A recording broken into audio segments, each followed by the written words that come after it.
First of all, I'd like to formally thank Dr. Smith for being here with us today.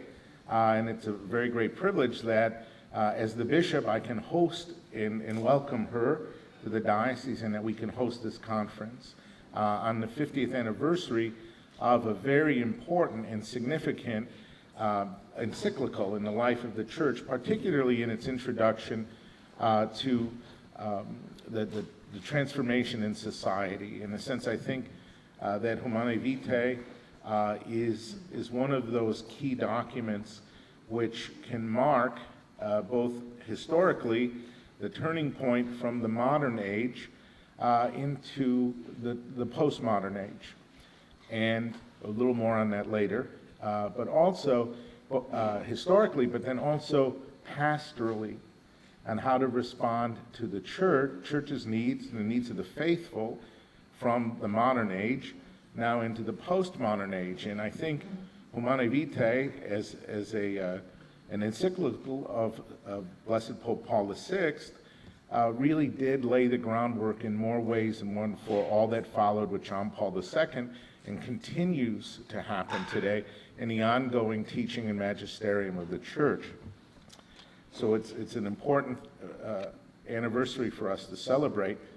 I also think it's to be remembered that it's 50 years since Humanae Vitae, and next year will be 50 years since the Diocese of Fort Worth was established.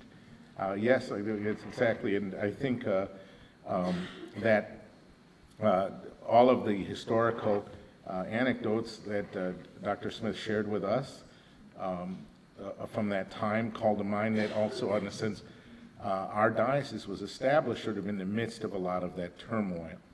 And so as the tree grows, so to speak, But I'd like to begin with a story, an anecdote. As you know, back in, I think it's 2 years, it'll be 2 years this summer, World Youth Day was held in Krakow. And we had, I think there were close to 300 people go on that pilgrimage, youth from our diocese, as well as chaperones.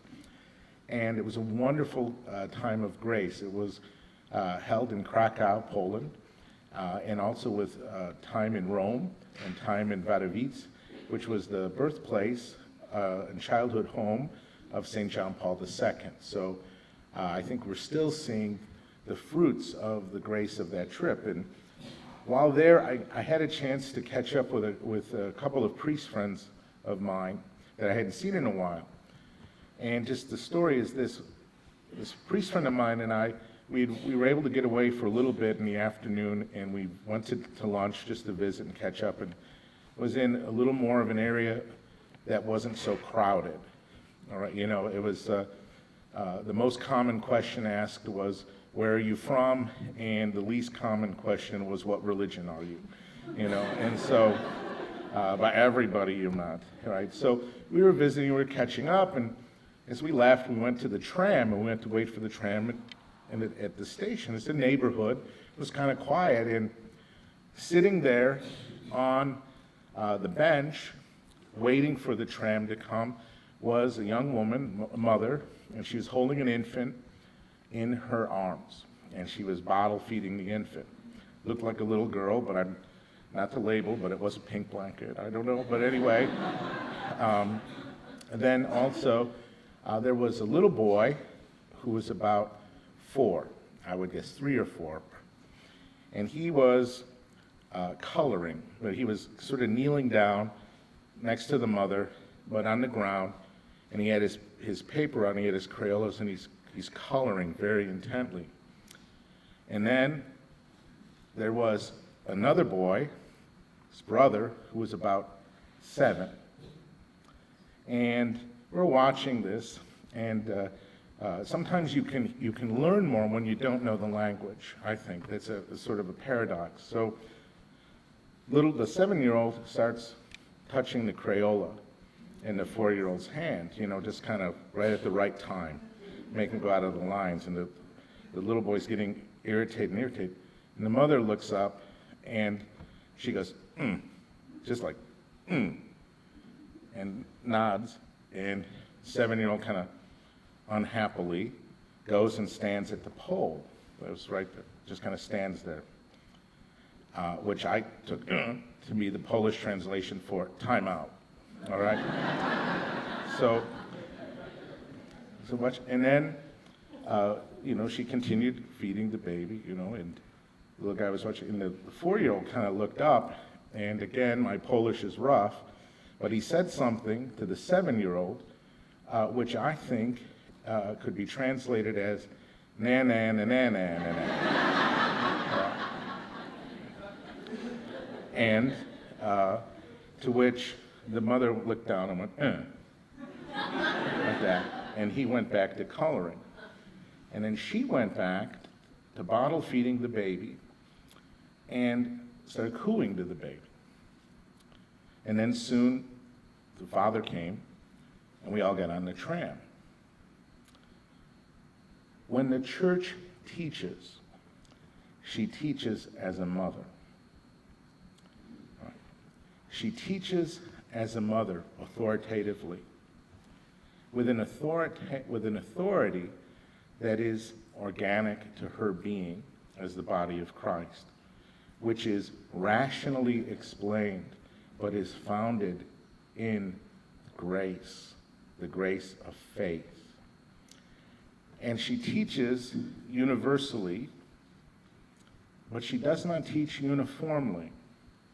For her children have different needs and are in different places and different stages of development in their life that require her particular attention for the sake of that ultimate destination of love of God and neighbor. I tell that story and I use that anecdote because I really think that is the teaching authority of the church, and particularly exhibited in the teaching encyclical of Humanae Vitae, both in style and in substance. Because in substance, one of the things that was very much at stake that required Pope Paul to address this so importantly and so critically was the integrity of family life, the integrity of motherhood, the integrity of paternity, the integrity first as well of married life, of the vocation to marriage. I say that it was a move from modern, the dealing of the church's approach to the modern world, and then the preparation for the church to deal with postmodern world. Humanae Vitae is written, as Dr. Smith pointed out, your history was excellent, thank you. It was written at a time when really the world was coming to terms, certainly the Western world was coming to terms with the limits of modern thought.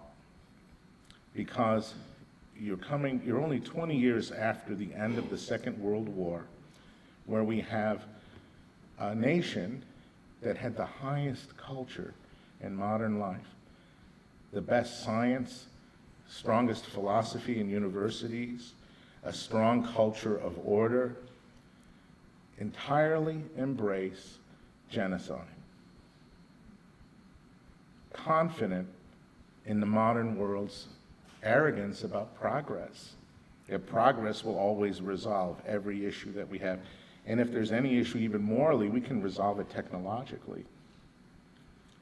And that means we don't have to deal with the trouble of the inconsistency of human thought and human beings. So, I would add a little bit more just for contextualize, underscoring everything you said historically. The approach to contraception was universally shared, as Dr. Smith pointed out, by all Christian churches. It was also universally shared by all people of right reason, because also the culture and society supported it. You have an agrarian society primarily. You need children. Children are a good thing. Family life is pretty inherent and strong.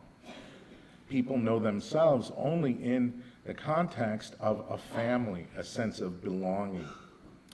Individualism, in a sense, as a modern component, comes later in the 19th century, especially in England, in the Industrial Revolution, where people are only valued so much as they are productive or share in the productivity of a colleague. The extreme reaction to that within modernity, of course, is socialism, all right, which tries to react to that. And so Pius XI, when he is writing Casta Connubii, he is the Pope who's dealing with all of the isms snarling at each other. Socialism, fascism, capitalism, communism, everything but rheumatism, right? All right. So, what's at stake is the dignity of the human person, but also even more so at stake with that person is the integrity of family life, which is so necessary for human dignity and human self-understanding. So it's very clear that even as the Lambeth Conference votes and says, well, we can tolerate this within marriage, all right, and sort of using right reason or what they thought would be rational reasons for this. They tolerate it, but it's still not anything to write home about, but we'll tolerate it. Well, then what gradually happens after the Second World War, we have this boom in technology and medicine, and contraception changes itself from being barrier methods exclusively to all of a sudden the invention of the anti-ovulant, right? The development of that in our hospital systems, in our science.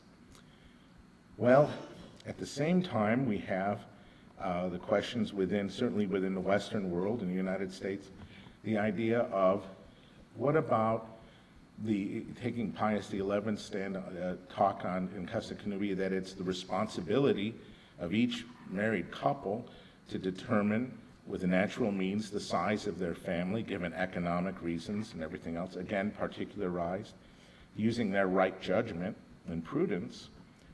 And so the idea of what has fortunately led to natural family planning today, but what at that time was not, but was at least the sort of the principle of trying to use a rhythm or a sense of the fertile stages, and trying to ascertain that as best as possible, given the science of the day. And so would it be all right for a married couple to engage in the conjugal act, the marital act, to make love during infertile periods, as they could have been ascertained at that time?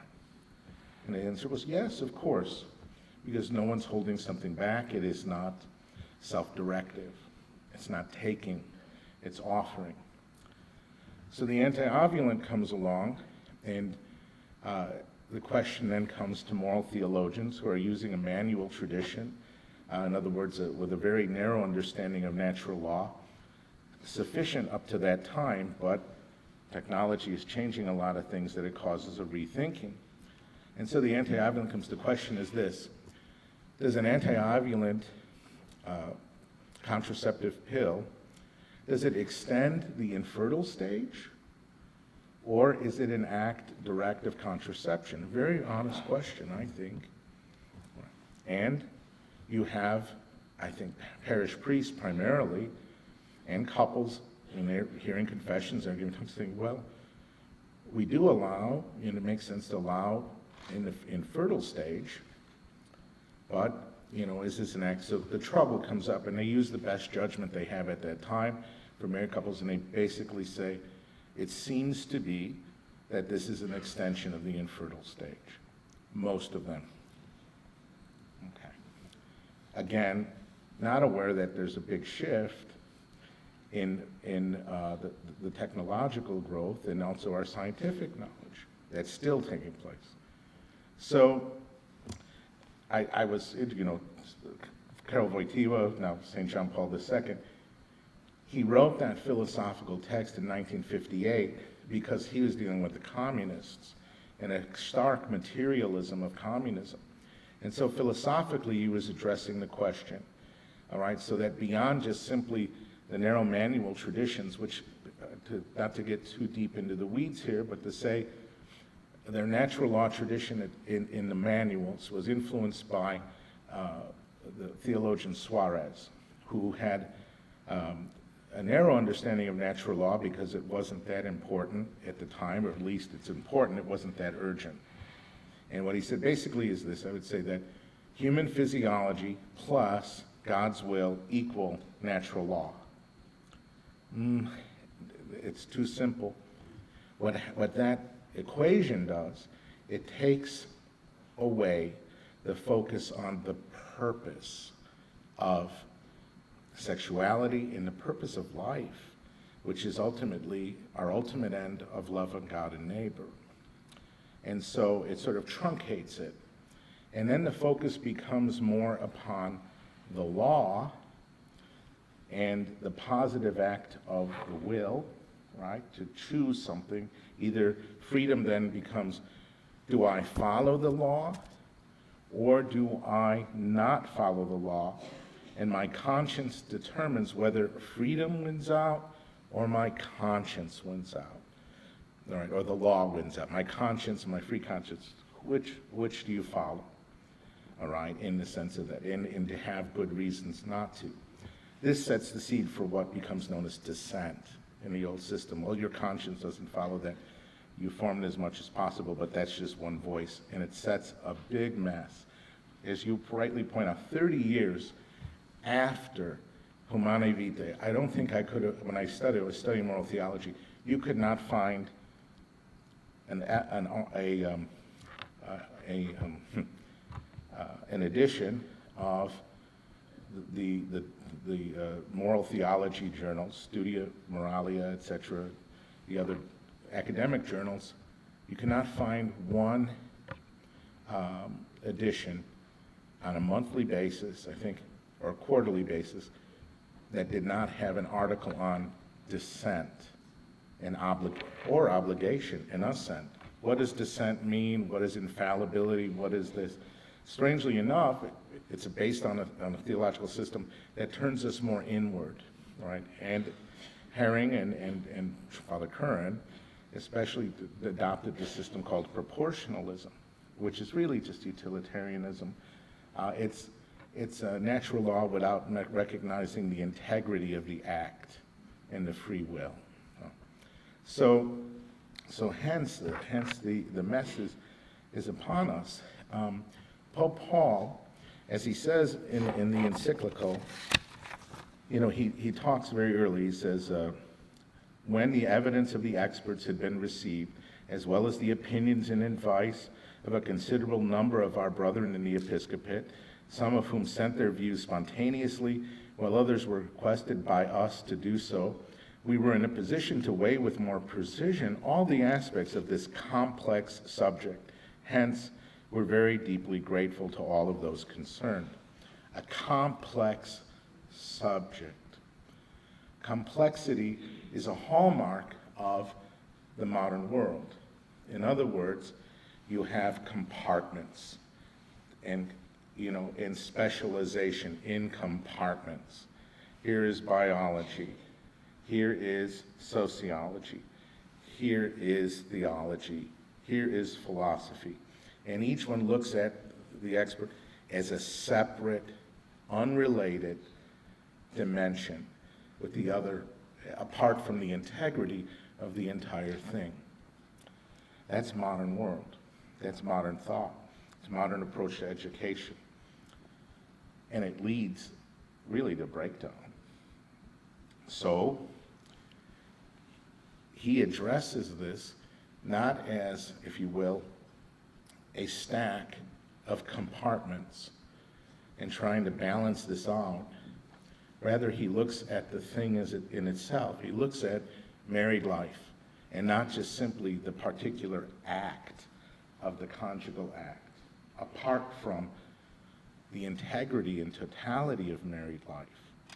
This is very much, I think you can see the influence of Wojtyła on this document. It's a subtle one, but I think certainly it was there because in that book he wrote in 1958, there's very much a talk about, it's very phenomenological, but it still talks about the integrity of the whole action and the integrity of the action within married life.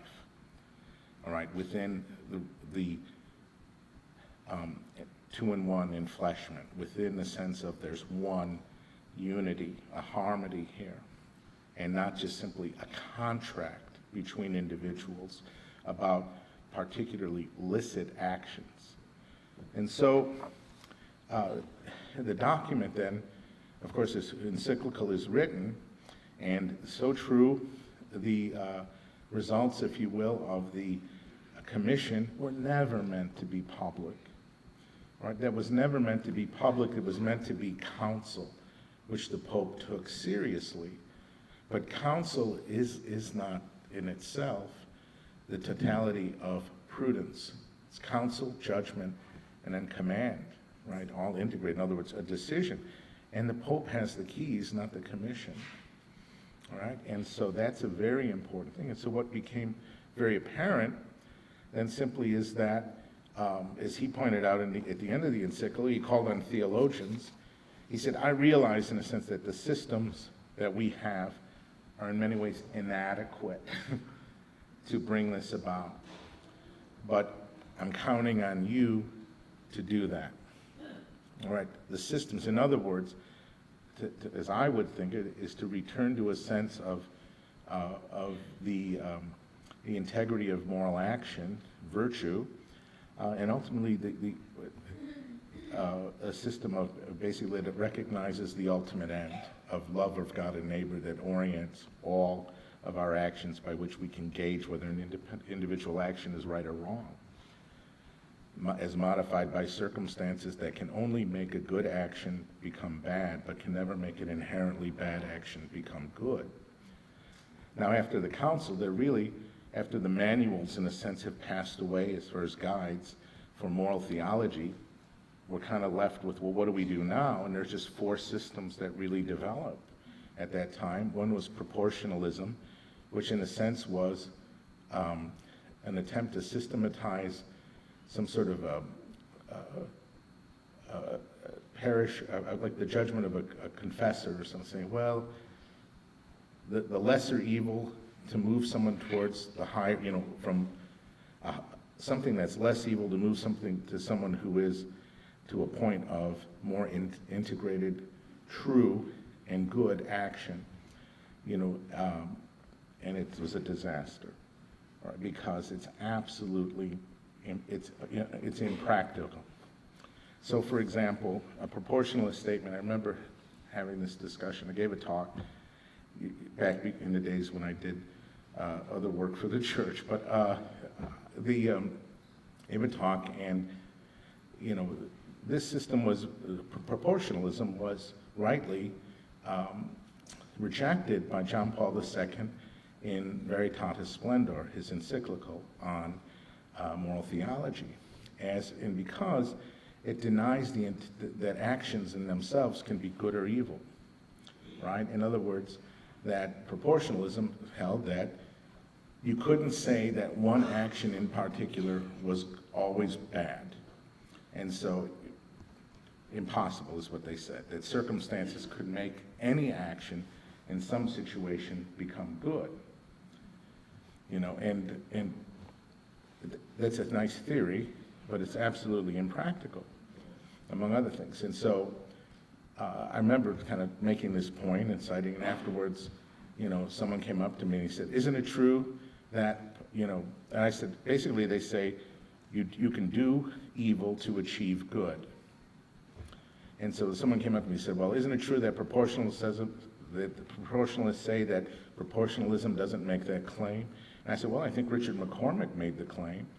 And he said, well, where did he say that? And I said, in his book entitled Doing Evil to Achieve Good. I mean, I think it was, we read the cover of it, and then after that, and it's true. It becomes too much of a theoretical game after a point, and it lacks the real importance of an ethics or moral theology that has to be practical. All right? It has to be practical. In other words, not expedient, not easy, but put into practice, in action, not just an idea. All right? Then, another was the new natural law theory, which is, well, has its strengths. I think ultimately leaves no room for prudence, no room for circumstances, and assessing how circumstances can change something, can make something good become bad, or it's too locked in and unfortunately it neglects our responsibility to make priorities that are rightly ordered, to compare things, and that there are things that are more important than other things inherently, and so that you have to make these judgments according to that in action, and then the third system, which is the one I like particularly, is a Thomistic system of means and end, an ultimate end, and sort of classical system, but it seems to work well, I think. And so then, with that, and then I'd also say sort of a comparison of the fourth system, I would say would be, kind of more of a narrative sort of explanation, which was fine. It's very, I would call it ascetical theology. It's an encouraging story, but it doesn't really help you in making right decisions. Right. So that then sorted itself out, if you will, and then has led to sort of a reform in seminary training and formation, which, as you rightly point out, is finally kind of going in a good direction, we hope, at least in principle. Point is, for our document today, let's look at where we are now 50 years after Humanae Vitae.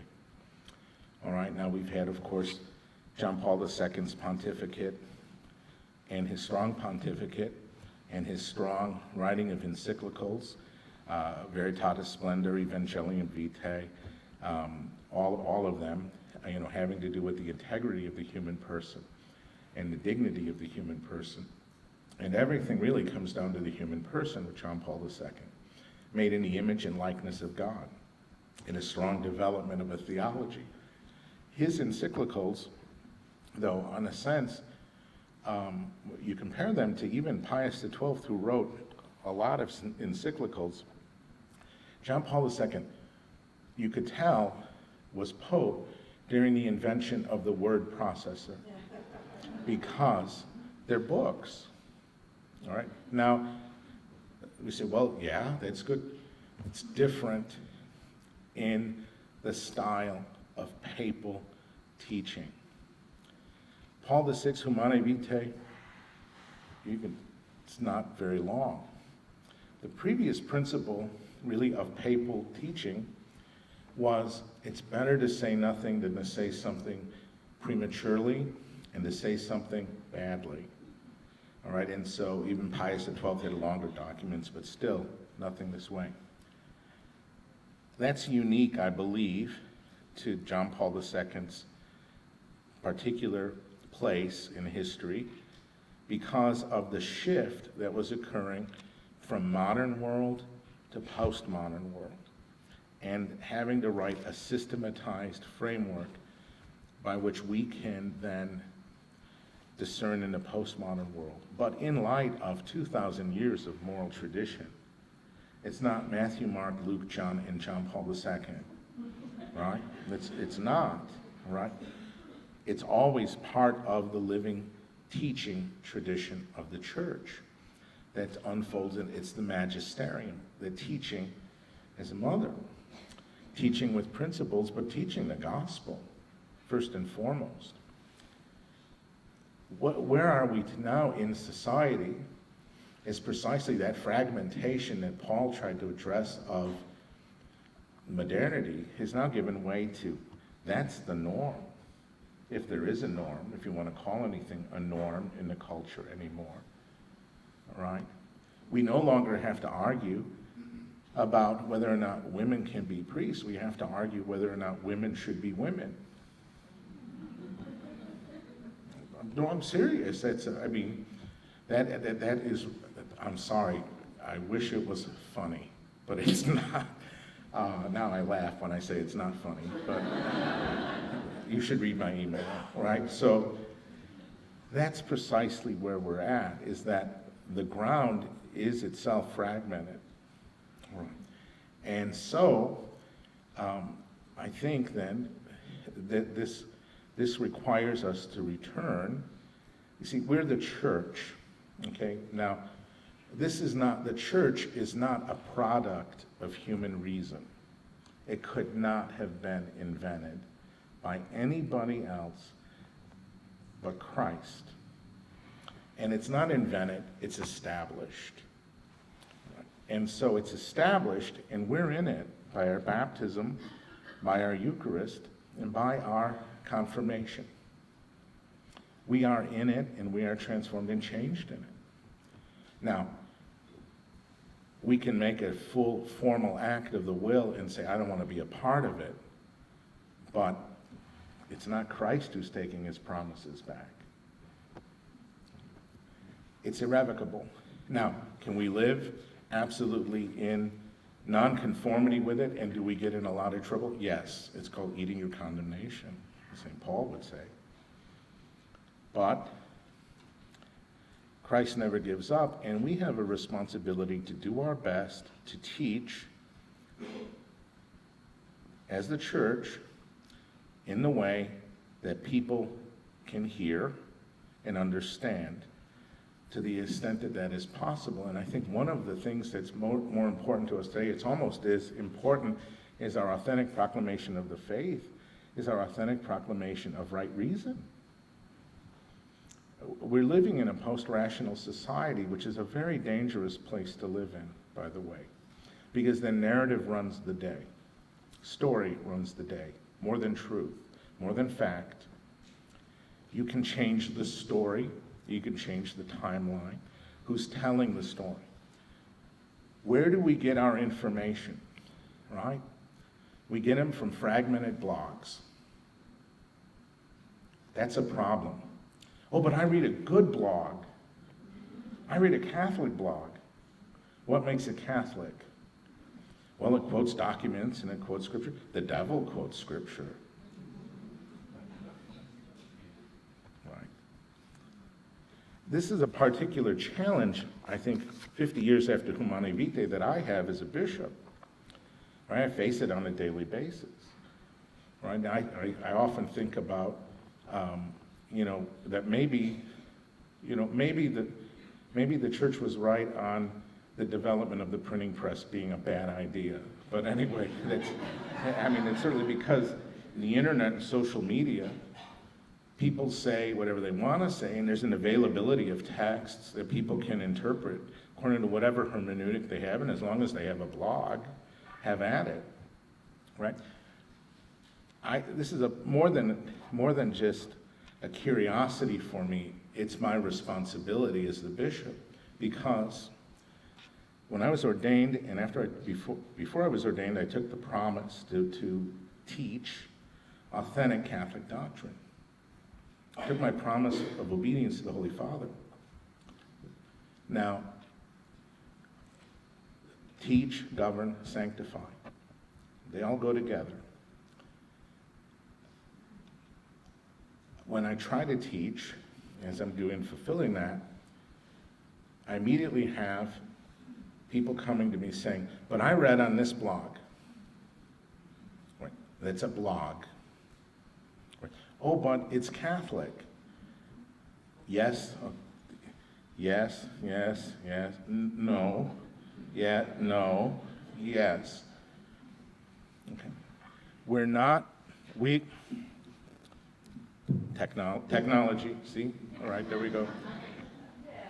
We are not formed in our Catholic faith as individual consumers.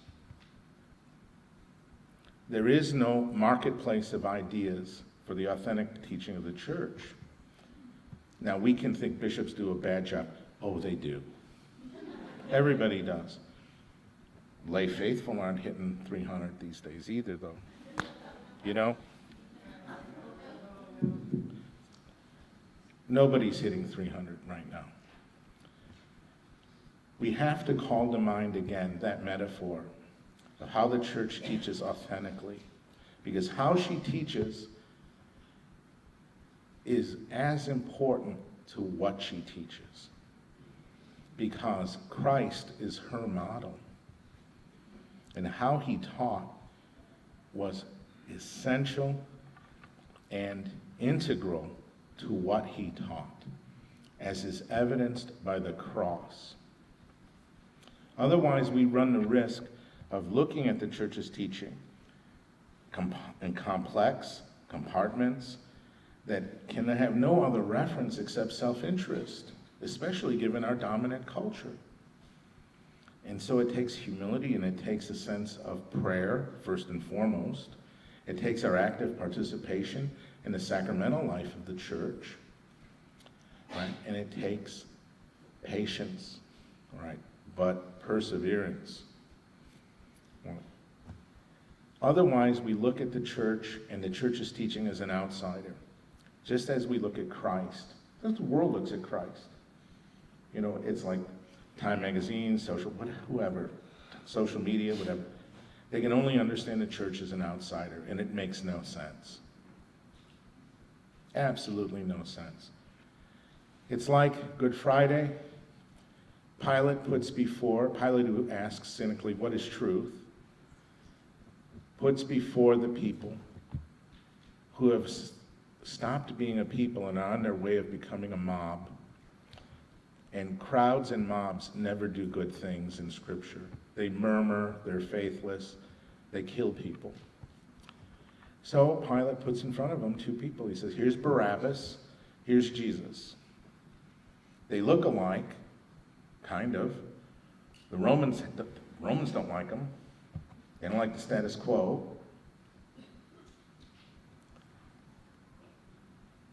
Barabbas means son of the Father. Jesus called himself the Son of the Father. See, they look alike. But Barabbas was an anarchist. He was promising a kingdom of self-interest. Take this, leave that alone, take this, whatever you want. We just don't want Rome. Get rid of him. Jesus teaches the cross. And the people who become a mob of individuals, sadly choose Barabbas. The cross marks our integral teaching of marriage, set forth so beautifully in a seminal way by Paul VI, and so articulated clearly by John Paul II, and now entrusted to us as the people of God in our postmodern world to bring as good news without some of the same tools that we've had before in the culture. Because Christ has entrusted us with this. It's the cross. Married life, the cross. You know, family life, being a father, being a mother, a cross. You know, vocations, priesthood, religious life, a cross. Being a Catholic, cross. We're baptized to be inconvenienced, to not get our way. That is absolutely certain in divine and Catholic teaching. Humanae Vitae addresses the false god of convenience, the shortcut of technology, the truncation of human relationship, and most particularly the relationship between husband and wife, and by nature, man and woman. So, 50 years out, thank God we have Humanae Vitae, because it is a great referent back to everything else that has followed. Right? It is the hinge document between the church trying to respond to modernity from totally rejecting it to trying to see what's able to be saved, to finally saying, now we have to start anew. So with that, thank you very much for your attention, and again, I look forward to visiting and also to our question and answers later. Thank you.